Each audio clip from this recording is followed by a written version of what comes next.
Gwen is a sorority dropout who plays in several fictitious bands that all sound exactly like Cheap Trick. She very recently tasted honey for the first time. She's been published at Drunk Monkeys, First Stop Fiction, and Cease Cows, where she was also an associate fiction editor. She's a junior at UD, and as of, like I said 30 minutes ago, an inductee to Sigma Tau Delta, the National Honor Society for English. She's also a student I am proud to say has been in 3 of my classes now, and who now likes poetry because of it. So I like Gwen. Gwen likes poetry. It's awesome. Let's bring her up with a round of applause.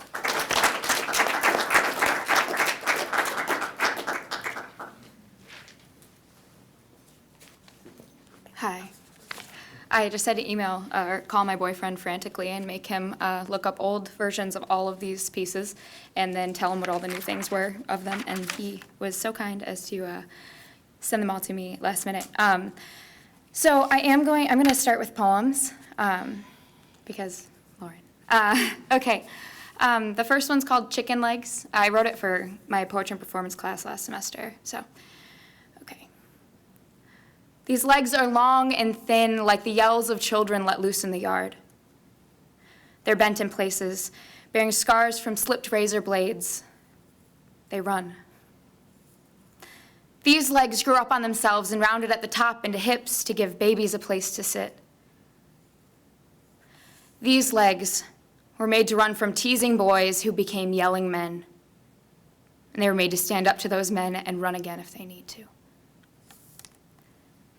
Okay. This other poem I also wrote for Professor Elaine's class last semester. Okay, it's called I Want to Write a Poem. Give me a piece of paper that hasn't been scrawled on already by the scholars, people, who are just as lost as we are on this big-ass planet we call home. Let me read a story that's unsearchable on an iMac, iPhone, iPad. I want to write a poem that's less of a poem and more of a person with problems and opinions and a cat, maybe. Throw in a credit score, who cares? I want to write a poem with broken fingernails and a speech impediment and an aching memory that periodically forces itself into the poem's head on a first date or at the DMV or at a bat mitzvah, the laundromat, the bookstore, the ladies' room at an Applebee's in Atlanta, whatever. But I can't seem to find anything to be in awe of. The world is too big, and too many people who act big apparently figured out the whole world already on their iMac, iPad, iPhones, and they were so busy on their iMac, iPad, iPhones that they never taught me how to be amazed by anything. Introduced me to the kid who hasn't even seen an whatever. I want to write a poem about him. I want to write a poem with words that don't exist. I want to write a poem with the fiber night terrors are made of. Someone programmed me a moment pure enough to put pen to fucking paper. Okay, let's read stories now. This is... I'm just not going to explain any of these because you'll get it. It'll be fine. Okay, this is called Angel Thinks She Will Die Very Soon. Part 6. It was easy bringing matches into Barry's cell because of a pat-down incident involving some girl's anal beads. The prison staff decided it wasn't worth digging into the kink habits of prisoners in a low-security prison, so they left us alone and we tried to light each other on fire. I walked in a line with all the other girls down a long hallway, each of us peeling off into our designated cells. After the guard unlocked Barry's cell, I tapped 3 times on the door. I wanted Barry to hold a bit of human dignity. Privacy was a thing he and I took very seriously. He told me stories about Angel, and we took turn lighting matches, watching them crimp top layers of each other's skin. Angel lost a spelling bee in junior high. That's why she never finished grad school. Angel left her boyfriend after he accidentally tore the edge of her Quiet Riot poster. Angel stopped wearing deodorant because she was more afraid of breast cancer than smelling bad. Barry occasionally paused for us to hear our arms crackle, then skin. The last day I saw Barry was the last night I saw my husband. When I got home, my husband was asleep, drunk on the couch. He hadn't bothered to turn off the television, even though it had probably been static for hours. He didn't see the holes in my arms and legs and belly. He didn't see what was left of my hair. In the kitchen, I turned on the stove. I lit a match. I went into the living room and set him on fire. 5. At my mother-in-law's birthday party, I repeated the lie I was used to, that I just got a new job in customer service, and wow, is it so rewarding. We ate casserole again. We discussed my niece's dance recital that we had all purposefully forgotten to go to. My mother-in-law got a little too tipsy and broke a plate in the kitchen. We all laughed. When I got home, I started flipping couch cushions and color-coding mismatched dishes in the cabinet, hoping my husband would fall asleep without me. I turned to see him leaning, arms folded against the kitchen door frame. He pushed off the frame and sidled towards me. His face got close to mine, red, full of blood. "Am I not allowed to touch you anymore?" he said. His breath was hot. He pulled my red birthday plate from the counter beside me and dropped it on the floor. It splintered. Shards of birthday plate cracked against cabinets against my ankle. Nobody laughed this time. His hip shoved me into the counter. "What do you love so much about those dirty old fucks at the prison? Tell me. Tell me what those goddamn convicts do to you that I can't." He staggered slightly backward into the kitchen island, jingling the hanging pots and pans above, but his eyes held on to mine. I tried swallowing the taste of the cigarette I'd smoked on our drive home. "I don't know who's allowed to touch me," I said. 4. My third client was a man who had eyes like a natural disaster. Outside of prison, he'd racked up various bar tabs that he never intended to pay. He'll pay them eventually, I told myself. We didn't have sex. His name is Barry. Barry told me stories about a woman, Angel, he met at a brothel in Arizona. "I'd never go into one of those godforsaken things, though," he said. I bit my thumbnail straight in my skirt. "Why?" "Because somebody so pretty as Angel shouldn't have been in there. Something big and evil was in there, I bet," he said. "Something she was scared of that kept her in there. I just stood outside in case something real filthy happened to her." His eyes were always filmy because before he got imprisoned, he hadn't been able to afford a cataract surgery. His eyes got glassier when he talked about Angel. From listening to Barry, I figured out that he used to follow her home from work every morning just to make sure she'd gotten there safely. I don't think Barry had ever spoken to her. He loved her and he didn't know why. Barry told me I had kind eyes and kind ears, but told me more about Angel, who he thought she may have been, the sort of person she most likely is. Angel loves jazz and dances to old big band when she can't sleep. Angel likes the taste of blood. Angel's never had a pet because she's terrified that she'll squeeze it to death. Angel walks unevenly because she broke her ankle on a trampoline in 5th grade and was too embarrassed to tell her parents her bones fused all wrong. Angel's never dyed her hair because when she was young, she colored a few of her blonde strands with a blue highlighter at school, and her father yelled when she got home. Angel's father had a drinking problem, but Angel told people it was a yelling problem. Angel only believes in God if God's a girl. Angel thinks she will die very soon. Angel probably wasn't her name, but it's who she was to Barry. 3. I don't remember my second client. 2. When I was 16, I broke up with my boyfriend because I was too afraid to be kissed. He tried it once when we were eating ice cream at the little diner off the interstate, and I told him, "Sorry, I'm busy." His feelings were hurt, and I knew it, but the idea of kissing someone on the mouth was too much pressure. I was afraid to do it wrong. I dumped him in the car on the way to the homecoming dance a week later. I wore a turquoise dress that my sister had worn in a wedding. He told me that I looked like my sister, but that was only part of it. "He's a pussy," I said to my friends. I mean, he almost got hit by a truck in the Applebee's parking lot before the dance, and he didn't even honk his horn or tell the guy to fuck off. I mean, maybe he's gay. "What a queer," they said. We took a video of me burning his face out of our prom pictures from the year before. I threw up afterward. 1. There was a lawsuit after they began to do drug testing on inmates in federal prison. It contested that not allowing prisoners to copulate was unconstitutional. Not allowing men to fuck was deemed cruel and unusual punishment. The underlying premise being that men fuck and men need to fuck. That prompted the formation of a few companies hiring women to have sex with convicts, and I was one of those women. Men fuck. Men need to fuck. My first client was a man who looked like he fought and lost some battles with most things. He took me to his bed with an expectation. He took me to his bed without even asking my name, but he took me anyway. I spent a long time wondering why he had never asked for my name. It wasn't love. It was hunger. Okay. And then I just have one more. It's a different story from a boy's point of view. It's about shooting birds in parking lots. It's called Phantom Limb. Teddy was our favorite cab driver because he never asked questions. He didn't look twice at Pete's BB gun or my open liquor bottle.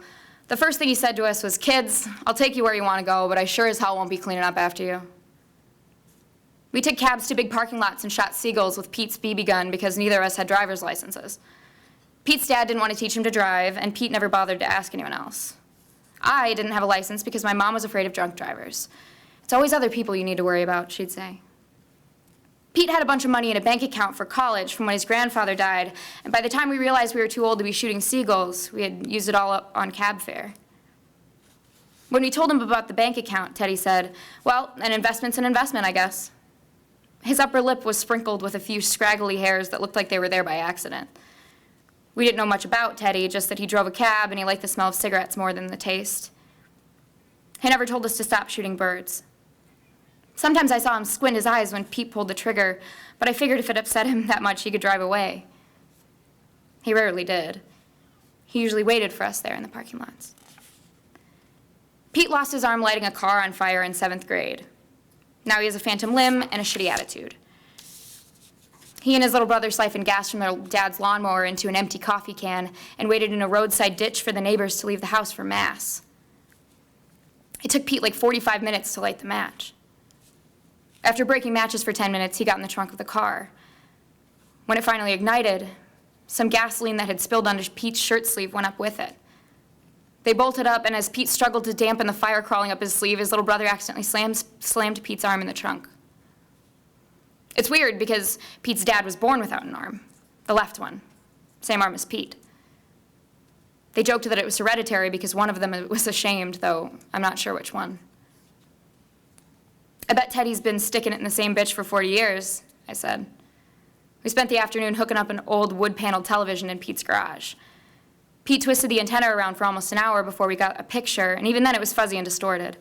We could only get some Spanish soap opera channel, and it didn't have sound. "No fucking way," he said. "I bet he's got a girlfriend half his age. I bet he wears those lacy little thongs and makes him prime rib every night for dinner." Pete put his cigarette out on the floor. "Do you think he always wanted to drive a cab?" I asked. "I don't know, probably. He went to college and got straight A's, but realized it was bullshit. I bet he flipped his professors the bird and walked out," Pete said. I didn't think Teddy was who Pete thought he was. That night when we got into his cab, I noticed that he never really seemed to look hard at anything. Like his eyes had been glassed over by something he'd lost somewhere between picking up strangers and dropping them off. Teddy seemed to have moments with things, but not much else. The first day we went out with Teddy, we didn't know where we were going. We asked him how big a circle we could make with $50, and he just started driving. Pete leaned out of Teddy's cab door looking at the sky. I watched his head dart back and forth between the birds swooping down in front of us, pecking at crumpled Burger King wrappers, cartwheeling cellophane from cigarette packs. Pete made a silencer out of an egg carton. It made me nervous. "They're lost, you know," Teddy said, following one of the gulls. I didn't say anything. I twisted the cap of my whiskey on and off. "They think they're flying over the ocean. They're lost." "People can be lost too," Teddy said. "I find places for people." Pete's twisted plastic stump arm quivered. Maybe he just wanted to see something die.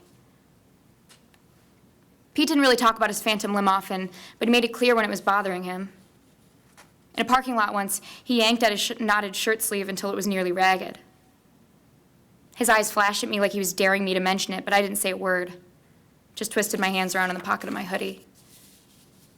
It was nearly 10 below. Teddy had left us in the lot a couple hours before. His shift was up, and he told us he had bourbon and a bed full of women waiting for him at home. We hadn't seen a goal in an hour, but neither of us wanted to go. "It feels too short," he said, looking away. He was still pulling on his sleeve. I tried not to look at him or the space where his arm should be. Sometimes I feel like my arm steals from other people's arms. It doesn't remember what it's like to be an arm. It has to pretend to be someone else's. He kicked the rifle on the ground in front of him. It spun like a rotor. I stared at the gun and thought about what would happen if it went off every time the muzzle passed my ankle. He kicked the gun again. It spun again. We'd go to Walmarts, Home Depots, Farm and Fleets, IKEAs. I was in charge of calling Teddy, otherwise Pete would shoot birds until there weren't birds to shoot or until he was dead. Once, Teddy drove us to the grocery store lot where we'd never been before, and Pete landed a BB into the wing of a seagull within the first 5 minutes. It struggled to stay airborne, winding around in the air before it landed 2 parking spaces away. Pete went to look at it. I took a swig. Teddy coughed a handful of phlegm out the window. "It's all about perception," he said. Pete walked into the span of the headlights. He waved to Teddy with one arm and then the phantom. Teddy waved back with both arms as if signaling for help before leaning back and sitting still, moving his focus back and forth from the birds in the sky to the birds at our feet. Thank you, guys.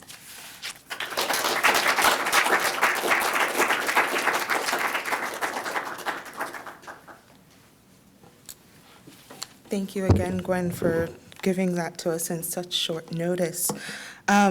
So at UD, many of us wear many hats, and our next reader is Matt Muhlenberg, who is an English instructor and professional writing consultant upstairs in the ASC. He's also a creative writer. His creative nonfiction is forthcoming in Southern Humanities Review, and his fiction has been published in several literary journals, including his short story, The Conquest of Big Moses, which won the Editor's Choice Prize for Fiction when it appeared in the ScissorTale Review. Matt is a graduate of the Wichita State MFA program and a former news and sports editor for several papers across the Midwest. He currently lives in Cascade with his wife and 2 sons and is going to give us some prose. Let's welcome Matt.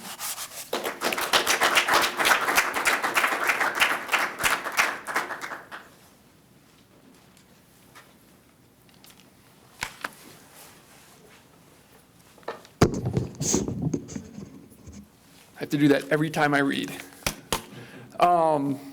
How many of you were in that journalism class that I came into? Just 2? Okay, well, the rest of you, this is going to be a shock. The first thing I'm going to read, it's an essay I wrote about an experience I had when I was an editor of a paper in the area that involves a little old lady and a stomach. So enjoy. This essay is coming out in New Plains Review in this spring sometime. So it's out of Central Oklahoma University. So buy your copies, support your arts. Okay? All right, so this one is aptly titled, and I have to thank my wife for this title because she helped me, The Bellyache. All right. I am a pornographer, a dealer of indecency. I'm the condom wrapper your ex-wife found under the bed, but didn't confront you about until you forgot to pick up 3 pounds of English cucumbers at the farmer's market on Sunday. I'm the dark, greasy building back behind the truck stop lit by a single shy red bulb. I'm the shame. I'm the blame. I'm a bad mamma jamma. I was told all that, more or less, one cold afternoon by a tiny Thumbelina grandmother who had requested to speak to the editor of the newspaper. As I forced myself from my office and peeked around the corner to see who was requesting my attention, I immediately felt guilty for knowing that I wouldn't be apologizing that morning. Barely 5 feet tall and shaped like a never-been-sucked candy cane, like her head was more susceptible to gravity than the rest of her body, the little old lady had come in to complain. She was ensconced in wrinkles, her hair way too black for a woman in her 80s. Squinting through thick, smudged bifocals, she wore a lusterless gold crucifix around her neck. A sad cocktail of moles and liver spots chased a river of purple varicose up and down her thin arms, and the woman's white pantyhose, frayed around the ankles, appeared to have been bought with the buy-one-get-one-free Sears Roebuck coupon that expired in 1955. "What can I do for you?" I asked cautiously. The woman, a full 1.5 feet shorter than I, stepped back like I was going to stomp her. She gathered herself and spoke softly but pointedly. I just came in here to say that, I'll never forget this, that I am disgusted with what you did, she said, unable to look me in the eyes. That picture you have on the front page, it's filth. So, a few days earlier, I'd made the editorial decision to put the picture of a pregnant 19-year-old on the front page of that week's issue. The mother stood sideways, holding up her shirt, her nude, stretched marked stomach popping out like a question mark. The story accompanying the photo was a bit of a downer. The fetus, a girl, had a disorder that was slowly pushing her heart to the right side of her body. Her intestines had begun to crawl up into her chest, through a hole in her diaphragm, and her tiny body bloomed only one full lung. There was a serious chance the baby wouldn't survive. Understandably, the overwhelmed mother sobbed several times as I interviewed her. She knew her daughter would never play sports or participate in PE, but had hopes that the girl would become an artist one day. The story I wrote was sad, moving, heartbreaking, pornographic apparently. I never thought this paper would publish something like that, the grandmother said, pointing at the front page of the paper sitting on a rack next to the secretary's desk. She looked away in revulsion, informing me that she'd come straight to the office from her weekly get-together of mothers. We mothers are disgusted, she continued. I thought you would be a better role model for our kids. I was going to write a letter to the editor about what you did, but what's the point? The point is that the little old lady had an opinion but refused to let it leave the rumor mill. In small towns like the one that paper served, neighbors won't offend anyone in print, but have few qualms about pushing thick waves of half-truths through that rumor mill. I discovered this long before the little old lady stormed our office. Within weeks of arriving in the community, I learned all about the raunchy affairs that had leapt from the groins of bored married men and women and the children who congealed from the consummations. I learned who was a racist, who was a pretend Catholic, and who was thought to be a homosexual posing as a breeder, who was the good priest and who was the bad one. I learned who liked liquor and marijuana too much and who was pretending to be a virgin. I was even spun a detailed story about the dirty side of an economically important person in the community. Rumor had it that years earlier, she let a married man slide off her panties behind the building where they were attendees of an annual fundraising gala. She took it from behind, my source said, then proceeded to inform me that the woman was actually a transplant into the community, moving there a little less than a decade earlier. Like myself, she wasn't of that town. I always wondered if I would have been told that story if she was born and bred amongst a rumor mill. That manner of discussion, that passive-aggressive verbal burgoo, was acceptable to people like the little old lady because it stayed in the whispers, outside of the headlines. Talk about it all you want, just don't write about it. Well, we'd be happy to publish a letter if you change your mind, I told the little old lady, baiting her, needling her, knowing she would never take that step and print her opinion. Well, what's the point, she repeated. It wouldn't make any bit of difference. Well, I'm sorry to hear that, I said. If you change your mind, we'll be here. The little old lady looked at me through those thick, blurry bifocals with eyes much sadder than the scowl she featured an inch or two below. She was aching for an apology, her sense of ethical superiority needing to suckle on my confession of guilt. To her, I was a spoiled brat who dunked her rosary in tainted holy water, and she yearned to hear me say I was so sorry. A face-to-face apology, however, wouldn't be enough. No, she wanted to see our paper genuflect to her moral authority in print, needing to run her wrinkled fingertips over one word, sorry, in the following week's edition. She lusted after what she wasn't willing to offer, a publicized opinion. Once she knew there would be no apology, the little old lady trudged out of the office sighing, waving off my final attempt to get her to write us a letter.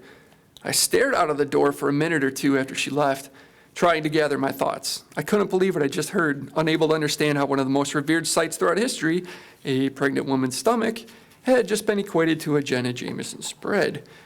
The solicitous eyes and ears dawdling about the newsroom during the encounter flipped from my line of sight as I turned around and stomped into the editorial office, slamming the door. What the is going on here? I barked, with a couple other words. The little old lady's visit was the last in a steady stream of mostly one-sided conversations I had with readers livid over that stomach. I was told I had no morals, that readers thought my paper was repulsive, that I was ruining young minds and damn near publishing Playboy. Coffee clatches chaired by Leave It to Beaver Betty's exploded in fraught.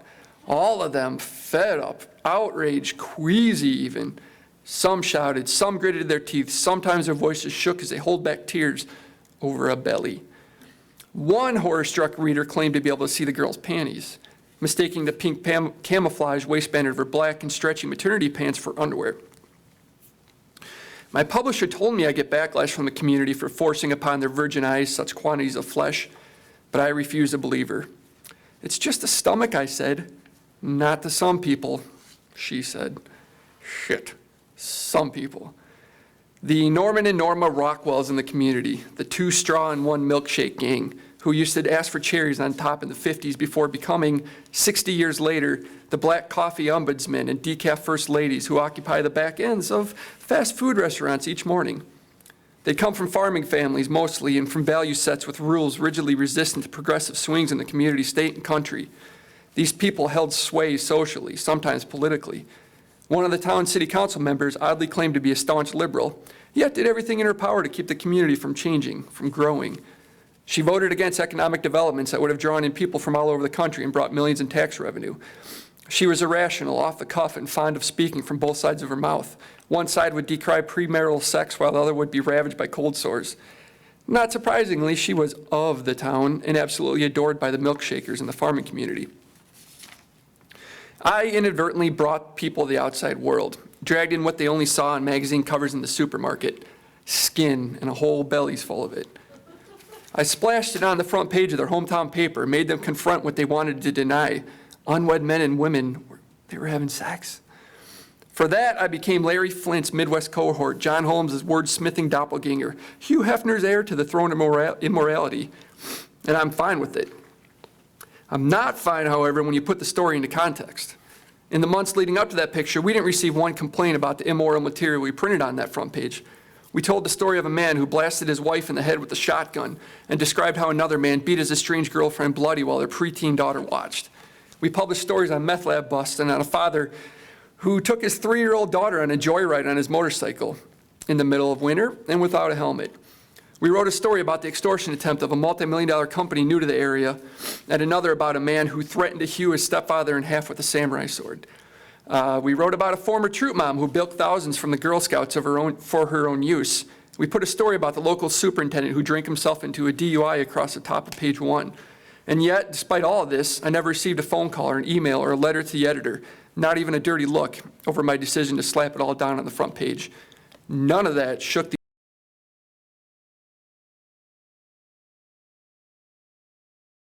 these people's centers, made them question our morality, forced them to come into our office to chew on me like a ball gag. We didn't shoot anyone in the head, sell them meth, or beat them savagely in front of their weeping daughters. On the night that girl sobbed at the sight of her father bludgeoning her mother's face, we reported that the victim bolted out of the apartment when the cops arrived, her face drenched in blood. She screamed for help, and our readers screamed for more. That savagery, that cowardice, that inhumanity was acceptable to read, okay to highlight and promote. Readers, it appeared, agreed with my front page decision that day and others, but the belly was too damn much. Okay. I recently began watching American Horror Story, an hour-long show on the cable channel FX. As the title suggests, there's an executioner's manifesto of sadism and horror that is asphyxiated into 1-hour viewing each week. In one episode, a young virgin is stabbed in the back over and over as she strains against the binds that keep her hands and feet lassoed behind her back. Another woman is shot through the eye with a handgun. A teen channels Columbine and murders 15 teenagers with a shotgun, when earlier in the day he poured gasoline on his stepfather and lit a match. A 20-something male is gutted with an axe, and a young pregnant college student is bludgeoned to death with a shovel. An abortion doctor sews dismembered babies back together. There's death by fire, death by drowning, death by suffocation, death by suicide. All of that murdering, shown in explicit detail, made me squirm. But I didn't verbalize my uneasiness with the show's content until the female protagonist failed to achieve orgasm. In that particular scene, our heroine tries desperately to bring herself to climax by fantasizing about the glorified security guard who watches over her house. In the middle of this fantasy, frightening images penetrate her psyche, and she loses all her momentum. That's when she sits up in bed, fully dressed. We don't see her nipples or pubic hair or her buttocks. We don't even see her stomach. We simply see her rise, breathe heavily, and turn off a vibrator. And that's when I gasp. After all that blood, all that sadism, I didn't react negatively until a vibrator appeared on screen. I realized then that the conditioning has worked, that no matter how ridiculous I find the argument that an exposed belly is offensive and that violence is not that part of me, the shyest, least confident part might agree. I'm part of the group that makes violent stories the top right on most news sites. I'm the one who used to gobble down the police reports before putting them into print. I'm the consumer who used to go see the Saw movies in the theaters. I rent Jason, Hannibal, Freddy, Michael, and Jigsaw for 90 minutes at a time and read accounts about Manson, Gacy's, and Dahmer's murdering sprees with greedy, bloodshot eyes. I'm also the one who was shocked to see a vibrator. Maybe I'm a traitor to my own value set, or maybe I reacted that way because I don't see many rumbly-tumbly phallic devices on TV or in print. There's not enough space or time for them with all the rape and murder. A couple weeks after we printed the belly, as the office finally eased back to normality, I made another decision that I knew would cause a rift. Twice each year, we printed a magazine that highlighted area families with a story to tell. As we outlined the spring issue, I suggested we write about a family whose matriarch was a professional bodybuilder and personal trainer. I'd heard about her through the rumor mill, of course. Months earlier, when I was out on assignment, she held a photo shoot across from the office, wearing a few threads of clothing and rubbing her muscles up and down a shiny motorcycle. People whispered about that for months. My coworkers, male and female, old and young, most of them of the community, practically exploded when they told me about it upon my return to the office. So, I took on her family story because, after all, I am the money shot incarnate. After interviewing the bodybuilder and her family, I asked the mother if she could provide some photos from her competitions, particularly one of her and her family after the contest was over. She said she'd try to find one, but a few days later I received something wholly different. A picture of the mother in her thong bikini on stage, flaunting her physique. Hard muscles, hard breasts sculpt beneath the shiny triangles of her pink bikini top, oiled glistening muscles spilling from her arms, long legs waxed and shiny and leading up to the buff chalice from which her children were poured 17 years earlier. Her stomach was also bare, rippling and toned, but without child. When I decided to run that picture on the front cover, juxtaposed next to a traditional family shot that was intended to show the mother's duality, I prepared myself for warfare. I went down in that doomsday bunker, rallied the scantily clad troops, and got all my sticks and stones in a row. These people didn't like a belly, so I gave them Barbie stripped to the near nips. I woke with a stomach ache that day that lingered like morning sickness, the day we published. I was confident that my decision to put that picture on the cover was the right one, artistically speaking. I also told myself that I wasn't abusing my power in printing the photo out of spite. After our editorial meeting ended around noon that day, 5 hours after many in the community would have gotten their papers, I stepped cautiously into the office and saw the red voicemail light blinking. I sighed and rubbed my face and plopped down in my chair and punched in the code on the phone and opened my email as I waited for the voicemail to play. Expecting to be bombarded with the same types of email that flooded my inbox the day we published the belly, I was overwhelmed to see that no one had written in to complain. Not one word eschewing our loss of virtues. Not one tear shed for the community's loss of innocence. Not one offended reader. The voicemail kicked in then, and I listened to a local government official tell me we shouldn't be putting such profane garbage on the cover of our publications. I hit delete when he said, a return phone call won't be necessary. The damage has been done. The robot voice informed me then, to my surprise, that I was out of messages. I sat back in my chair, shaking my head, relieved yet agitated. I wanted confrontation. I needed it. I prepared for it, acknowledged it, welcomed it. There were buttoned up and long-skirted demons I needed exercise, smudged bifocals I wanted to clean, lustreless crucifixes I wanted to polish, ratty old pantyhose I wanted to swap out for a modern pair. But I never got that chance. No one else called in that day to complain about our pornography. They didn't call the next day, the next week, or the next month either. I was told they still judged us. My boss informed me that the coffee clutches were percolating with disgust and that conservatives were as offended as they were weeks earlier. I wanted to hear all this firsthand, wanted to use my sticks and stones, wanted someone to come in and challenge my moral center. But this time, I only got to hear about it through the rumor mill.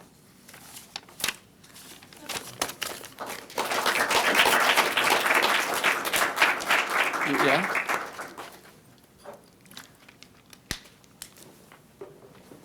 Now you're in for a treat. This is a rough draft reading. It's an excerpt from this long project I'm working on now. You might call it, I don't know, it could be a novel, it could be a novella, it could be a long story, I'm not sure yet. The story's set in a cemetery right now. It opens up with two brothers sitting in a grave. And I got this idea while covering a basketball game, which doesn't make any sense, but it happened. I saw two brothers sitting with their feet butted up against each other, rolling a basketball back and forth, and I thought that'd be interesting if there was a vodka bottle in between their legs instead of a basketball. So that's how this story came about, and it just kind of progressed. It's set in the early 90s, right around the time when Kevorkian was on his rise, so have that in mind. It's untitled, so if you have any titles, let me know. So this is chapter 1. All right, the brothers sat in the grave, one on each side. Frankie was plotted on the left, his tiny body taking up half the space of his twin, Teeter, who slouched on the right. Teeter's cheek, buried in stubble, was cemented to the grave wall, his barely blinking eyes staring at something Frankie couldn't see, didn't care to see. The brother's legs, Frankie's like a half-hearted, unsuccessful prototype of his brother's thick, muscular stems, stretched out in front of them, their feet butted together. Frankie scratched his chin with the cap of an empty whiskey bottle that the brothers had drained while they dug. Teeter belched and flipped the empty bottle out of the grave. It ricocheted off the headstone above them. Frankie winced, waiting for the break that never came. "I ain't picking that up," Frankie said. "Well, I ain't neither," Teeter said. "You don't pay me to clean up garbage, just dig graves." "I don't pay you to dirty up my place of business neither, with your garbage or your mouth, but you got no problem doing that." "Dead asses don't care about no dirtiness," Teeter said, "but the living that come to see 'em sure do," Frankie countered. Teeter laughed, a slug of a chuckle rolling from his wet lips. "Frankie, brother, I ain't seen one person who stumbled into this boneyard get teary-eyed. The people you bury ain't missed." "That ain't true, and you know it," Frankie said. He pointed to the casket sitting next to the grave. It took Frankie 3 months to make that casket, Hans's final resting place, and he worked on it every day, cutting, sanding, staining, having Hans, Sticks and Headstone's former owner, look over his work after each step. The only day Frankie took time away from the casket was on Sunday, when he watched Teeter punt for the Cincinnati Bengals, a team that had employed Teeter for 19 years before cutting him 2 weeks ago. A depressed and drunk Teeter returned to Mea Culpa, the only town Frankie had ever lived in, the day Hans died. The brothers got drunk together that night, each for their own reasons. "If no one else will be missed, I'll sure as sin miss Hans," Frankie said. "He was a good man, more like a father than me than that miserable old fool who raised us." Teeter bobbed his head. "It don't take much to be better than our butthole, Daddy. Hans could have eaten puppies and I still would have considered him more righteous," he said, and reached behind his back for another bottle. "Hallowed be his name."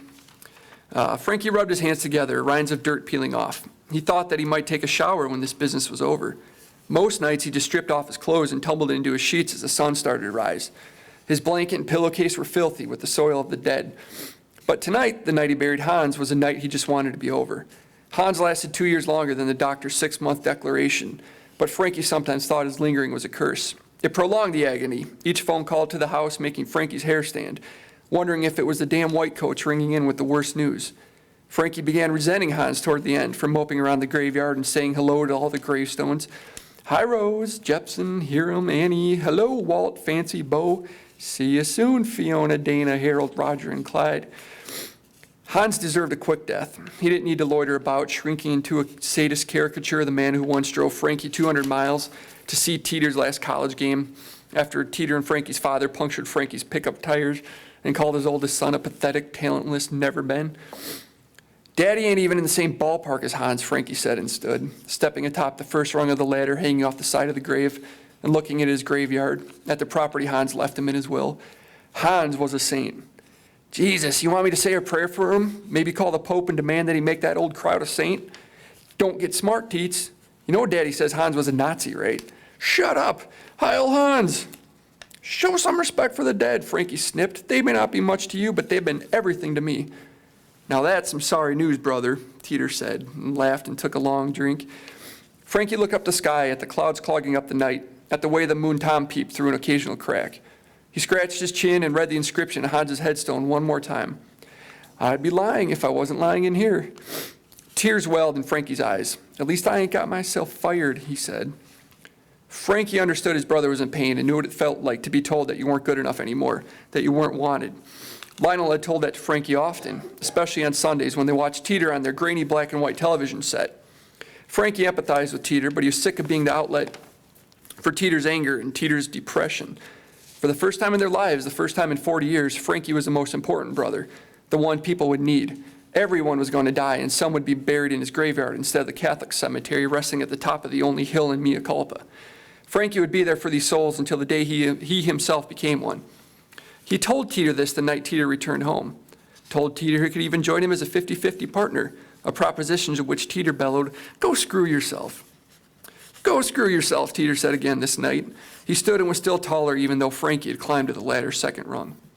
Teeter leapt out of the grave in one hop, his springy punter's legs shooting him out of the 6 feet of dirt like he had pogos for legs. He looked down on Frankie. "I was great," he said. Frankie rose to the ladder's third rung. "I know, Teeter. I saw. Every kick." Teeter's cheeks flushed and his eyes, the same cool blue of Frankie's, blurred. "I was great." Teeter grabbed the empty bottle he'd thrown out of the grave and punted it. The bottle sailed over the top of the dying maple 30 yards from the grave and exploded on the rocks of the creek bed that served as sticks and headstones, southern border. Teeter bent over, his hands on his thighs. He wore the only pair of pants he'd donned since Frankie came home. Orange and black, tiger-striped sweatpants with an embroidered 2 just to the left of the right side pocket, and Cincinnati running down the left leg. After the church panged out 12 sad bongs, Frankie stepped down from the ladder and sat in the grave. "You should wear those overalls I bought you," he said. "There's no sense in messing up them fancy pants you got on. Them are special. Lots of people in town got overalls, but you're the only one with a pair of those." Teeter chuckled dryly. "I don't give 2 spits if I scum up these things." Frankie put his hands behind his head. "You should. One day you might find yourself a bit nostalgic. It'd be a shame if you didn't have anything left nice to remind you of what you did."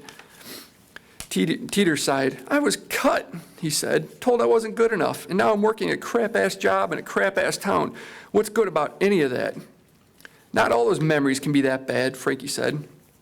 "You got to go to all them Pro Bowls, make a couple $1,000,000, probably slept with hundreds of sweet little things." "I was a punter," Teeter said, and turned back around, wiping his eyes with the hem of his sleeveless and stained white T-shirt. He slid back in the grave and nestled his feet back against Frankie's. "Punters don't make millions, and they sure as hell don't get much of the rub and tug." Frankie blushed. He kissed a girl once, one who accidentally wandered in the graveyard, lost on her way to the Catholic cemetery at the top of the hill. She'd said she must have misread the directions and quickly burst into tears. No one had ever cried for the dead Frankie buried, the lost souls who didn't love anyone or have anyone love them, the people whose obituaries spoke of a few lost relatives but didn't tell the truth, didn't speak of the sadism, the narcissism, the pride, the unrepentance. So when this girl started to weep, Frankie did what his and Teeter's mom used to do before she left town on the back of a roaring Harley shortly after the boys turned 5 and took Lionel's happiness with her. Frankie kissed her on the cheek, and she slapped his. Frankie drank from the bottle and rolled it to Teeter like they used to roll footballs back and forth when they were kids. "I sure as sin would have died to do what you did. I just can't believe it's over," Teeter said, ignoring his brother. "I won't believe it." Frankie opened his mouth to say something, but he didn't know what would come out, so he decided against saying anything. The brothers sat in silence for the next 2 hours, drinking up all the liquor the mourners had left behind. While the sad souls up at the Catholic cemetery left behind wreaths and flowers and tiny American flags for their dearly departed, the visitors to sticks and headstones left behind the unsavory wares hawked at stores that typically didn't offer receipts. Bags of weed, pornos, string of condoms, lots and lots of booze. Frankie and Teeter scooped up 6 beers and 3 bottles of off-brand whiskey before they started in on Hans's grave. Frankie cracked the tab on the last beer and pulled the paper from his overalls. Every night after digging, Hans would head home and Frankie would sit down on a headstone and pull out the paper. He liked to read the obituaries of the people for whom he just dug graves with the dirt of the grave still on his hands. That and watching Teeter were his only traditions. Frankie tossed the news and sports and lifestyle sections on the ground and leafed to people. He read Hans's obit, which Hans had written, and when he finished, Frankie looked up at Teeter, who was scanning the front page. "So what's the big headline today?" Frankie asked. "Dr. Death claims another," Teeter said, and motioned for Frankie to give him the beer. "Death toll up to 23. 23, Frankie said, shaking his head. I wondered if Hans would have preferred to go that route, if I should have called up Kevorkian and asked him to come take away the pain. It would have been decent of me. "You hear what Pop said about Kevorkian yesterday morning?" Teeter said, ignoring his brother. "Well, I try to tune him out as much as I can," Frankie said. "It's a lot easier with you around." Teeter grunted. "Over his oatmeal, that old bastard said he wished Dr. Death had been around when our beloved mother left us. He said he would have had Kevorkian pump him full of enough chemicals to kill his whole family tree." "Well, that sounds about right. That rotten woman is all he talks about these days. It wasn't so bad after you left for the university, but brother, these last few years have become damn near unbearable. What kind of a man obsesses over a woman like that anyway? The kind of woman who abandons her 2 little boys who are barely out of their diapers. Teeter dug his fingers into the loose dirt that was only good for dying. The small tomato and pepper plants Frankie planted the previous spring on the empty lot at the farthest end of the graveyard only produced rotten vegetables that bloomed like they'd already been on the vine too long. Teeter rubbed the dirt into his gums. The kind of man who makes losers and failures like us, that's who. We aren't losers, Frankie said. Teeter yawned. Well, one of us ain't. The church bell started up and knocked out 3 bells. Well, let's get to it then, Frankie said. I've been dreading this moment and I just want to get it over with. The brothers climbed out of the grave like they had been pulled from their mother, Frankie followed by Teeter. Frankie pried open the chintzy casket next to the grave and looked down upon Hans. You gonna say something? Teeter asked. Frankie didn't want to choke up in front of his brother, but after looking down upon Hans's body, his skin tanned even though he hadn't been outside for 2 weeks prior to the cancer finishing him off, Frankie had to wipe away the tears that beaded up in his eyes. Hans had been good to him, better than anyone had before. Frankie's memories of Hans were all good. He was sad, but proud to bury this man. Hans, you treated me kindly, Frankie finally said. You treated me kindly, and I thank you for that. Much better than anyone else in this world ever done. People always have loved to look down on me, and I never could figure out why. Maybe it's because I had never had much use for love. Not from girlies, not from our daddy, only sometimes from my brother. Teeter grunted. I think that lack of love, Frankie continued, has something to do with our mama leaving us before we were old enough to know we shouldn't miss a person that would do something like that. Do not bring her up, Teeter said. Frankie ignored him. You was too kind, old man. I'm sure sad to see you go. And so was my brother. Right, Teeter? Teeter nodded. Yes, sir, I'm a tad in the shitter over your death, old man. Frankie wiped his eyes again and pulled a tiny pocket knife from his overalls. He unfolded the blade and carved his name in the inside of the coffin. He handed the knife to Teeter and watched Teeter carve what he'd been carving on the inside of every coffin he helped bury the last week. Monty Topside was here, but he ain't staying. Teeter handed the knife back to Frankie and sat against Hans's gravestone and finished the beer as Frankie hammered the coffin lid shut. You ready? Frankie asked, licking beads of sweat and a few tears from his upper lip. Teeter nodded. Frankie and Teeter dropped to their knees and dug their fingers beneath the coffin. On my count, Frankie said.